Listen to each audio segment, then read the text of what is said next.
Alors, l'une des forces de WordPress, c'est quoi? C'est que on a plus de 43% des sites internet dans le monde qui utilisent WordPress. Alors, quand il dit plus de 43% des sites internet, vous pouvez imaginer, dans, dans le monde, en fait, il y a des milliards de sites internet qui sont faits. Et on vous dit que WordPress, à lui seul, prend 43%. Donc, vous pouvez imaginer cela que dans tous les pays dans le monde, dans toutes les villes, il y a au moins 43%. Sur 100 sites, en fait, il y a au moins 43 sites qui sont faits avec WordPress. Et ce n'est pas faux. Je vous ai pris le cas tout à l'heure, seulement au Cameroun, par exemple. Quand vous regardez au Cameroun, presque toutes les entreprises du Cameroun utilisent WordPress pour leur site internet. Presque toutes. Donc au Cameroun, ils peuvent dire à 80% des sites internet sont faits avec WordPress, les sites vitrines, pas les applications, pas les sites vitrines. Donc vous allez voir presque toutes les entreprises. Vous allez prendre l'entreprise UCB, vous allez prendre le KJ, vous allez prendre le site par exemple de Orange Cameroun, vous allez prendre le site de UBA, vous allez prendre le site de African First Bank. En fait, la majorité des entreprises au Cameroun en fait utilisent WordPress pour le site vitrine. Donc vous voyez que c'est un gros avantage déjà. Et le fait que plusieurs personnes utilisent en fait WordPress pour le site, c'est déjà un gros avantage. Pourquoi c'est un gros avantage? Premièrement parce qu'on a la flexibilité. Quand on parle de flexibilité, ça veut dire quoi? Ça veut dire que WordPress s'adapte à tout type de projet en fait. Vous voulez créer un site e-commerce, vous pouvez utiliser WordPress. Vous voulez créer un site de réservation en ligne, vous pouvez utiliser WordPress. Vous voulez créer votre portfolio, vous pouvez utiliser WordPress. Vous voulez créer un site web de formation en ligne, vous pouvez utiliser WordPress. Donc, quel que soit le type de site web que vous voulez utiliser, WordPress est votre meilleur allié. Alors, le fait que 43% des sites internet dans le monde utilisent WordPress, c'est un gros avantage. Pourquoi c'est un gros avantage? Parce que ça montre déjà ici là quoi? Ça montre que WordPress ici là a une grosse communauté en fait. En informatique, en fait, c'est la communauté qui prime. Pourquoi la communauté prime? Parce que quand il y a une grosse communauté, en fait, qu'est-ce qui se passe? Plusieurs personnes sont intéressées par la chose et plusieurs personnes vont produire du contenu de la chose. Plusieurs personnes vont résoudre leurs problèmes. Donc, dès qu'il y aura un problème, en fait, plusieurs personnes vont se mettre pour résoudre ce problème. D'où on parle en fait d'open source. L'open source veut dire quoi? C'est gratuit en fait. Et ça veut dire que le code également de WordPress est gratuit. Donc, si vous qui utilisez WordPress avec des connaissances en programmation, PHP par exemple, et que vous voulez utiliser WordPress, vous pouvez aller chercher WordPress, modifier son code et l'adapter comme vous voulez en fait. Donc, c'est gratuit, c'est open source en fait. Si vous voulez créer par exemple votre site internet, vous téléchargez tout simplement WordPress, vous configurez comme bon vous semble et vous publiez votre site web sans payer rien à qui que ce soit en fait. Donc, vous voyez, le fait qu'on a une communauté qui est grande et que la solution soit open source, c'est-à-dire quoi, soit ouvert au public et que c'est gratuit, ça renforce encore donc la communauté internationale et ça fait que WordPress est une technologie assez énorme pour créer des sites de nos jours.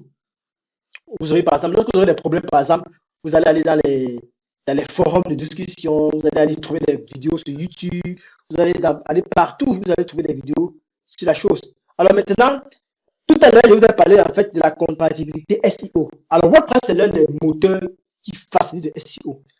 Regardez, vous allez créer, lorsque les gens créent leur site internet seuls, par exemple en utilisant les technologies modernes, donc avec le code par exemple, ça devient compliqué en fait de gérer le référencement parce qu'il faut entrer dans le code à chaque fois pour gérer le référencement pour que votre site web soit visible partout. Or, WordPress de manière native va donc favoriser le SEO. Quand vous créez votre site internet, il y a déjà une option qui vous permet de cocher, que vous cochez là. Dès que vous cochez cette option-là, votre site est automatiquement publié en ligne. Et dès que, après un certain nombre de jours, votre site web sera déjà disponible. Dès qu'on va taper votre nom sur Google, directement, on va voir votre site web apparaître. Ça, c'est la puissance de WordPress. Or, quelqu'un qui a écrit un site web, lui seul, en utilisant les codes sources, pour que le site web apparaisse sur Google, en tapant simplement le nom, lui-même va aller d'abord enregistrer le site sur Google, lui-même va entrer dans le code, respecter toutes les techniques qu'il faut dans le code. Vous voyez que c'est fastidieux. Et si vous n'avez pas des compétences nécessaires en ce qui concerne le référencement, ça sera très compliqué pour vous. Or, avec WordPress comme ici, vous allez le faire facilement. Tout simplement en cliquant, et ça sera facile. Donc, si je vais dans résumer, tout ce que nous avons fait, c'est quoi? C'est que ce qu'il faut retenir tout simplement, c'est que WordPress, c'est comme une boîte à outils en fait. Donc, c'est un peu comme la boîte à outils des menuisiers, des électriciens en fait. Donc, il y aura tout à l'intérieur. C'est une boîte à outils qui sera puissante en fait. Il y aura, à travers WordPress, à travers la technologie WordPress, on aura quoi? On aura la flexibilité. WordPress sera donc ici là ouvert à tout le monde en fait. Et WordPress, puisqu'elle est soutenue par une grosse communauté, elle va nous permettre donc ici là d'être à l'aise lorsque nous allons travailler. Alors, est-ce que jusqu'ici là, vous avez des questions?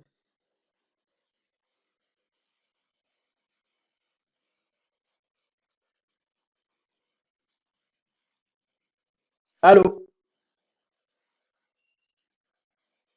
Allô? Non, j'ai pas de questions. J'ai pas de questions. Ok. Est-ce qu'une autre personne a des questions? Non, aucune question aussi. Ok, donc tout est limpide. Ok, donc on va donc entamer la dernière partie. Comme je dis tantôt, la séance d'aujourd'hui n'était pas une longue séance. C'était une séance introductive. Donc, à partir de mercredi, il faudra vous préparer en venant parce qu'on va faire le nombre d'heures exact. On va aller même dans 2h30, 3h. Donc, il faudra être assidu les prochaines séances. Ce sera de la pratique. Donc, vous aurez vos ordinateurs à côté. S'il faut tester, vous allez tester facilement. On sera des séances je dis comment, en pied-to-pied. Donc, on va communiquer ensemble. Donc, pour terminer, donc, ici, là, on va parler dans des faiblesses.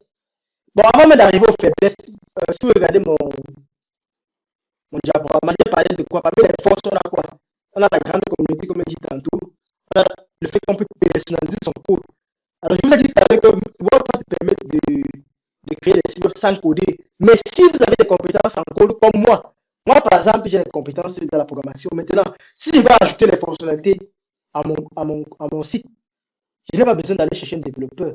Moi-même, j'ajoute les fonctionnalités. Ou bien, si je veux ajouter les fonctionnalités, mais je ne veux pas aller payer un plugin et que je connais un développeur qui peut le faire euh, peut-être gratuitement ou alors à un petit prix, je peux aller voir directement le développeur, il va venir ajouter les fonctionnalités sans, sans problème. Donc, vous dites que même comme on peut utiliser votre sans écrire du code, il y a un côté où vous pouvez vous-même écrire le code si vous voulez. Pourquoi? Parce que les plugins que vous voyez là, en fait, les thèmes que vous voyez en fait, les thèmes là, ils sont créés par les développeurs. Vous les utilisez tout simplement sans problème. Et l'une des forces de WordPress également, c'est sa sécurité. Donc, il y a un tas de sécurité là, en ce qui concerne WordPress. Ne vous inquiétez pas, on va voir ça au fur et à mesure qu'on va avancer. Alors, c'était donc tout pour cette partie. Et on va donc passer donc ici là aux limites. Ah, ok. Tout à l'heure, je vous ai parlé en fait de la lenteur. Lorsqu'on crée un site internet, en fait, il faut considérer que si le site web est lent, ça cause problème. Pourquoi ça cause problème? Parce que les utilisateurs vont fuir.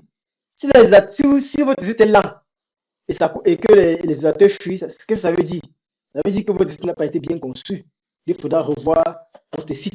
Et maintenant, si votre site est lent en WordPress, ça veut dire quoi? Ça veut dire que peut-être vous avez utilisé trop de plugins. Donc, je vous ai dit tout à l'heure quoi? Il faut optimiser l'utilisation des plugins. Le plugin, il dit tantôt, c'était des extensions qu'on ajoute à son site pour étendre les fonctionnalités. J'ai pris l'exemple avec un site web e-commerce. WordPress vient seul et maintenant à côté, il y a ce qu'on appelle WooCommerce. C'est-à-dire quoi? Un ensemble de fonctionnalités que les gens ont développées pour pouvoir ajouter l'option vente en ligne ou alors l'option e-commerce à un site. Et donc, quand vous ajoutez ça, ça donne des fonctionnalités supplémentaires à votre thème, à votre WordPress, à votre site internet. Mais maintenant, si, comme on a dit qu'il y a beaucoup de fonctionnalités, vous allez là, vous mettez 200 fonctionnalités dans un site, vous-même, vous sachez que vous êtes assuré que si on a trop de fonctionnalités qui sont divergentes dans un site web, ça ne va pas donner. Vous ne pouvez pas faire dans un site web qui fait le e-commerce, faire en même temps la maçonnerie, faire en même temps l'électricité, faire en même temps le e-commerce, faire en même temps la formation en ligne. Vous voyez que ça sera lent. Ça veut dire que si vous voulez faire ça, ça veut dire que vous allez installer au moins 200 plugins. Forcément, votre site sera lent.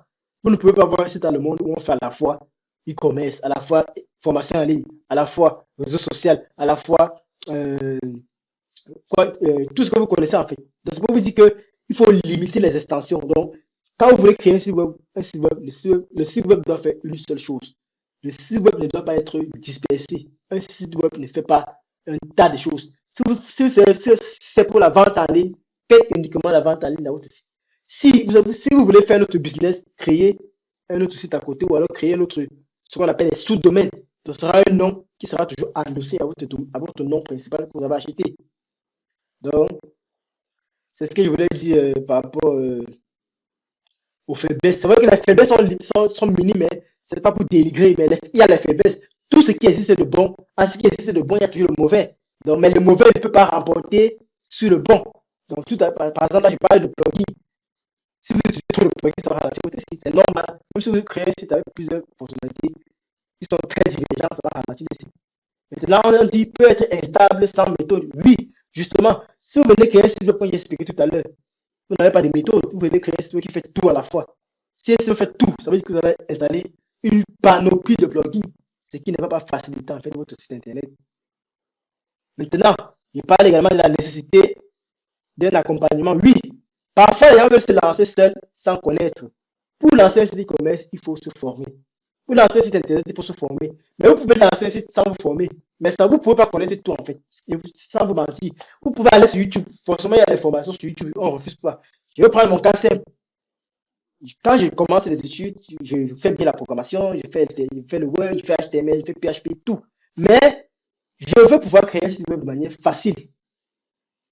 Je sais très bien qu'on peut créer des sites web avec PHP, HTML, CSS, JavaScript. Mais je trouve que c'est un peu fastidieux pour maintenir parce que je ne connais pas encore tout le processus. Parce que si vous voulez créer un site web seul, il y a d'abord l'aspect sécurité qu'il faut mettre en avant. Si vous ne pouvez pas sécuriser une base de données, si vous ne pouvez pas sécuriser le code, sachez que vous ne pouvez pas créer un site web qui soit performant.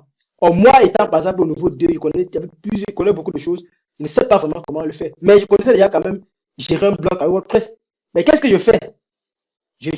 En me baladant sur Facebook, je vois un formateur qui fait la formation en ligne de site WordPress. Auparavant, c'était 2 semaines. J'ai souscrit à cette formation et ça fait aujourd'hui plus de 10 ans que j'ai suivi cette formation. Et à travers ça, j'ai beaucoup appris.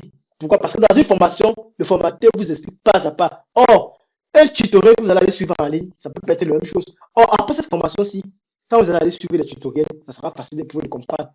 Dans un tutoriel, il va tout simplement venir vous montrer que voici comment créer un site. Il vous montre tout simplement comment on installe, on prend pas en pas. Il montre comment on configure le site, c'est tout. Mais avec une formation comme celle-ci, avec un accompagnement, vous allez bien comprendre les fondamentaux pour pouvoir bien débuter. Donc, c'était tout à ce qui concerne dans les limites et c'est pas assez compliqué. Donc, la dernière partie que nous allons voir, c'est ce qu'on appelle l'éco-conception. Est-ce qu'il y a des questions jusqu'à présent?